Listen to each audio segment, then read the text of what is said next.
Macca's guys. Yo, yo, yo, yo. Hey, what's up guys, Mac here with completed episode number 56. This game is called Spectra. It comes out on July 10th, 2015, and for those who are curious about what this series on my channel is, it's a series where I take a few minutes to talk about a game that I recently got all the achievements in. I talk about the game, the achievements, and trophies if applicable, and then I tell you guys about my personal thoughts, and I usually end up wrapping up the video with a little bit of a mini review at the end. Now, Spectra is a fast-paced, retro-style racing game where you take your little ship you can see on screen and you're dodging little obstacles while collecting little coins to get to the end of the level and try to get the highest score when you get there. The game features 10 unique levels, and each level is based on a song, and I'm going to get into the audio a little bit here, but I want you to take a quick listen to some of the amazing music that is available in this game.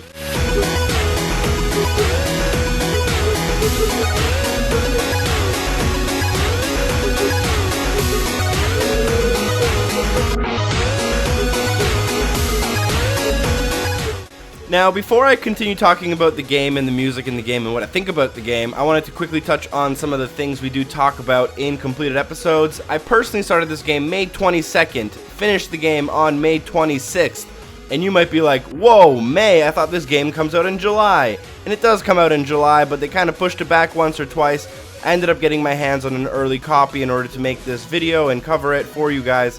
So I luckily beat it in about 5 days, and it takes about 6 hours for the average gamer to complete, between 5 and 8 if you want a kind of bigger approximation, and it has a total of 27 achievements. The last achievement you see me getting on screen here is called Completionist, for completing all of the tracks on both the normal and hardcore difficulty settings, and then you get a mega achievement at the very end for completing all of the other achievements in the game. Achievement difficulty wise, I'm going to give it a 3 or 4, actually I'm going to give it a 4 to 10. It is a little difficult to get some of the achievements, especially the ones for beating all the hardcore levels, as it does take a little bit of kind of refined, fast, quick-paced movements to get everything down, and the game can get a little frustrating when you're very deep in a level and then end up failing randomly. Now comes the kind of more refined review part of the segment, and I'm going to give it a fun factor of 7 out of 10, which is pretty good, but again, not great. One of the reasons I did talk about the music very early on in this kind of video is because the music is probably more important in this game than the actual game itself, if that makes sense. Now, all the music is done by Chipzel, and she is a chip artist, or makes chip tunes, basically 8-bit, 16-bit, 32-bit kind of sounding music.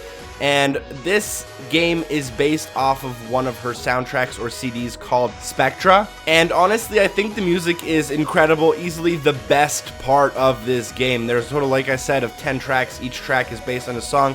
My personal favorite is number 5, Aurora Borealis. I think it's a really good song. But if you don't like this genre of music, this game might not necessarily be for you. Game-wise, it's pretty simplistic. It can get a little frustrating, although it is very rewarding when you do successfully accomplish a level and get a very good score on it. It's a game that I did really enjoy my time with, but probably not a game that I would continuously revisit. I do think it's worth playing once just to kind of hear that soundtrack if you're into this type of music. Then that's, again, easily the best part of the game. The actual racing around the track, it can get, like I said, very, very frustrating, especially as you pick up speed and then you can hit like a little bumper right behind a hill that you can't see coming up.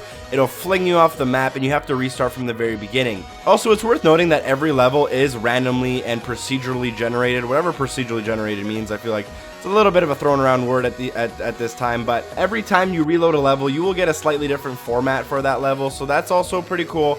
It's kind of randomized in that sense. Again, here you see me unlocking my last achievement. Thank you guys for watching. I'm going to wrap up the video here basically, and if you did enjoy it, feel free to like it. You can also subscribe for future content. Check out some of the other episodes of Completed, and hopefully I see you then. Peace!